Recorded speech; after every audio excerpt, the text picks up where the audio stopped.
All right, guys. How are y'all doing today? Great. Good. Happy Friday. Thanks, Isha. Yes, exactly.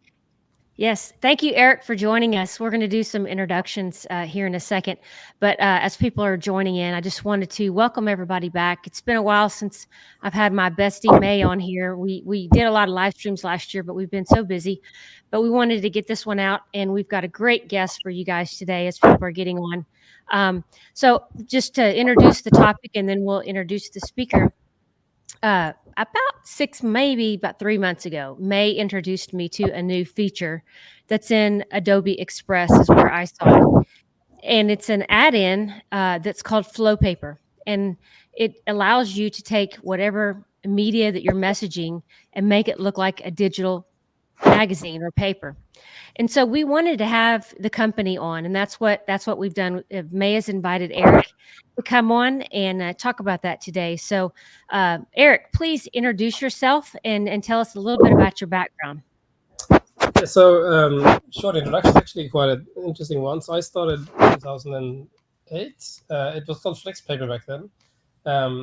FlexPaper was the web's first PDF viewer. So I built the first viewer that you could basically where you could take a PDF file and place it on your website. Before I built it, there wasn't really any way of doing that.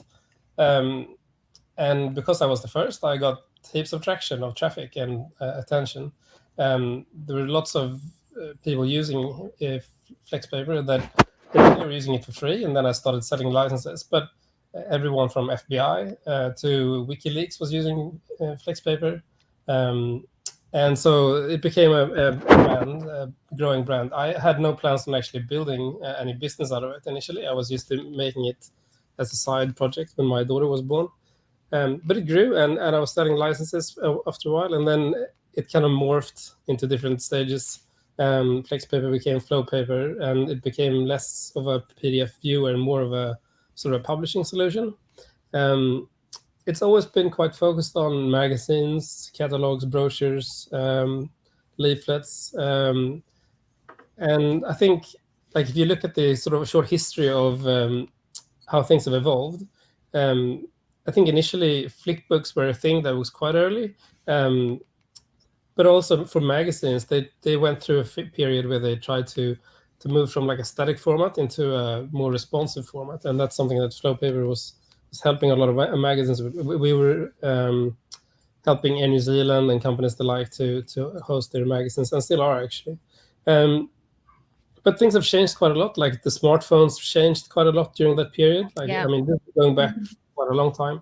So like the first iPhone was too small to really read magazines on, but then the displays got bigger, and while they got bigger, the market had to readjust. I think initially a lot of people thought that tablets were going to be the big thing, and really, I don't know if you remember, like 2014, 15ish, when tablets were really getting traction, everyone thought, Mm-hmm. "Wow, people are going to read on tablets. That was going to be the way people consume magazines." But because phones kind of caught up in size, and the phone size grew, the tablets kind of didn't really get that space. That's at least my picture of it. Like, and today when people are using reading devices, the phones are good enough in the majority of cases. So you don't really have to think about tablets anymore as a thing. You can pretty much make it look good on a phone, and then that you'll reach your audience.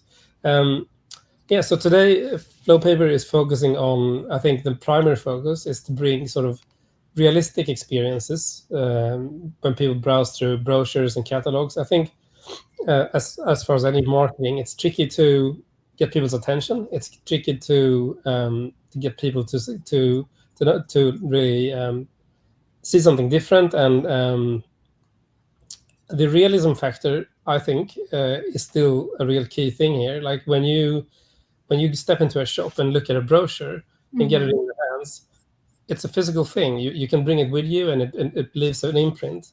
And we're like, humans are pretty physical with things. We look at things and still relate everything we see on screen to something physical. So I still believe that the physical factor in terms of making things feel physical and make it as realistic as possible is really important, actually. So that's what we're focused on, and I think that's where we're going to continue to put our energy going into this year and the next. Well, Well, we're I'll just go ahead, May. You go ahead, no, May. no, go ahead. I was just going to say I'm really excited that I stumbled upon FlowPaper purely by accident. As everybody knows, I'm one of the brand ambassadors for Adobe Express, and I'm also testing the software as well. And so within that exploration, I figured out that there are a few add-ons, and I was basically looking for a catalog or a brochure type of add-on, and FlowPaper came up, and that's kind of like where I started experimenting, and that's where the conversation started. So I think this will be highly beneficial for all of you guys. What about you, Alicia? Yeah, for me, I have seen this kind of look and feel from major magazines, as you said, Eric, and thought, oh, there's no way, that this would be available for, like a small business like myself. And so for you guys to bring something like this to smaller businesses, hobbyists, et cetera, is for us to communicate to our targeted audience in more of a professional way. I mean, I took this, what I did with my basic layout in Adobe Illustrator and was able to make it really come to life. And I've used it with 2 clients, and they both said, okay, I love the magazine look, because it just feels like it steps up our game. And I think, the audience that's listening to this and that will be listening to this later in recorded format, that's what they need. They need to be able to, they're maybe great at making and designing, but their marketing might not have as great of a plus with it as far as their whole portfolio. And so to be able to have a tool like this that's readily available to us to go and kind of pimp out our products is, I thank you for it. I appreciate all your design team and pulling this together. I think in terms of the web, also when you look at most websites today are actually pretty similar. Like they're all following the same scheme today. And from a marketing point of view, you have to do something that stands out to really make people. That's one part of it. And I think an experience like this does make it stand out from just being a normal website. But also the way you navigate. So this has to go, and I have to comment on why it actually becomes so useful eventually. So with a normal website, you normally have a first page and you have a menu somewhere, and then it's pretty much up to the user where they want to navigate. And that's fine. Like that, it's fine if people want to jump around. You kind of have this almost like a spider web navigation system in most websites.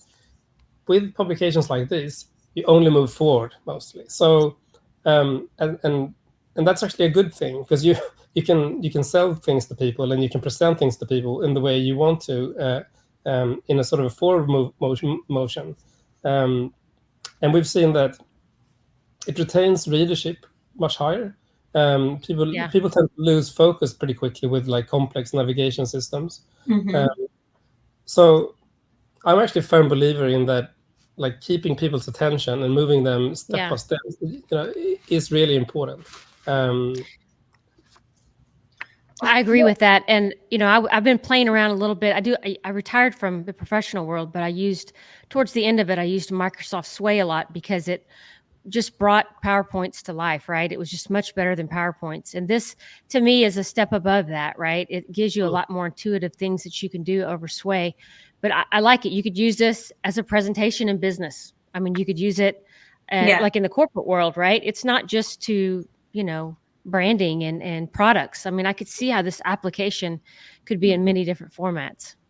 So on top of this, in terms of statistics and how you can use it, I'm going to go in and I'm going to show you how you add a few things. And especially, I'll focus on catalogs today, I think. But when it comes to then analyzing how people read it, we then overlay everything with heat maps. So every time someone clicks and zooms into an area, that will show up on a map where you can see that people are particularly interested in one part of a catalog. So this ties back to when you send out a catalog to someone, or when someone uses an existing brochure, you can get a real test for which part of your brochure actually works. So it's for many customers, it's a kind of a tango effect. They give out a brochure or have a brochure in the shop or whatever, and then they give out this at the same time. And they run them in conjunction so they can see where people are spending their time and their attention. It works really well. So I think we are probably the only company that will run heat maps in the way we do for our publications. That's a Is nice the feature. map Yep. available on when you export? So I am designing using Adobe Express just because I like the overall look and feel. All my elements are in there, assets, photos, name it. I have it in there. It's more cumbersome for me to go and jump and do the layout elsewhere. So then when I export my portfolio or brochure or my artwork through FlowPaper, can I then access heat map and enable that? All of that's available. Once you publish your brochure or catalog, the heat maps will be available through FlowPaper, so you can start Okay. collecting data for your visitors the minute they start accessing your publication. That's cool. I like that. I need I'm sure to. you would have seen heat maps in some other products. I think, Yeah. like like Hotjar, for example. I think is one Yeah. of them, and a few similar. Wow, that's great. I think that's going to be super useful for a variety of makers in our community, especially those that have substantial product offering. You'll be able to know which ones are hot and which ones are getting more traction from your select clientele. And hopefully Uh, reuse some of that information across when you modify your existing print brochure. If you have one in print that you want to run in parallel, uh-huh. then you can sort of use that information to adjust it stage by stage. So whatever you export, can you then create a print collateral item that you can take to trade shows and things like that? You could do, yeah. You could. The PDF is available to be taken to other places if you wanted to print that too. So the PDF or the collateral that comes out of Adobe Express will Yes. be both FlowPaper and the print file that you can use. I was going to mention something more, but I dropped it off my mind. It might come back. Yeah. Yeah, but yeah, go ahead. We got to give you a break because it's early there. It's 7:00 over in. Getting a little bit of a feedback. I don't know where that is coming from. Can you guys hear that? Yeah. Oh yeah, I was gonna mention. I remember now. So to put us aside a little bit from some of the bigger companies, but we've always tried, being a small New Zealand business, is to enable businesses like yours to stay in control. So going back to when everything started, a lot of companies tried to retain traffic from their publishers initially. So they basically locked you in, and they wouldn't let you leave or keep your traffic to yourself unless you, I don't know. There wasn't really any way. Their whole business model was kind of geared towards keeping the traffic. So we have done the opposite all the time. We've always favored people's ability to bring their collateral or their content and upload it to their own website if they don't want to host it with us, for example, if they want to host it with their own provider. I think this is something that's always been a key feature for us, like giving people that freedom to stay in control of their own content. And I think we will continue doing that. Aside from heat maps, what are the other benefits why we should start using this type of format, a digital platform, and sharing some of our product offerings? So I think, like I said, it stands out compared to having it like a normal website. I think the experience is key.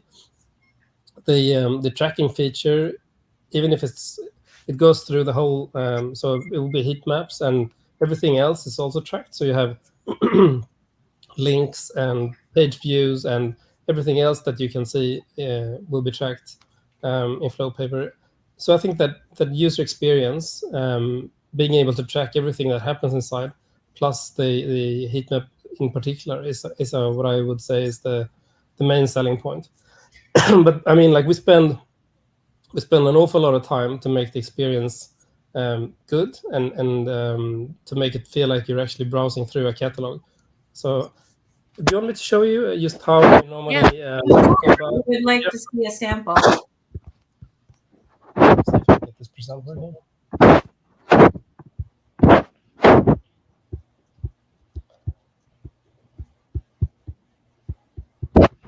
Just trying to share my FlowPaper screen. There we go. So you should be able to see that now. There you go. Yes. Yeah. So I picked a catalog in Billabong as far as being the demo. So this is just my dashboard. I have a few publications. So opening the catalog, you can see the experience when you open it up. It's kind of similar to what we have on the website. Mm-hmm. Can you just hold for a second? Let me get some water. It's really dry in here. Yes, please do. Okay? Yeah, go ahead. And May and I will talk about kind of how we're using it. May's a little bit more advanced than I am in the marketing and branding. And so you do this quite a bit, and I've seen your work and it looks great. What I was able to do with mine is take some of the catalogs that I had already created in Adobe Illustrator, which are not as pretty as this interface looks here, but they were just a white background with some of my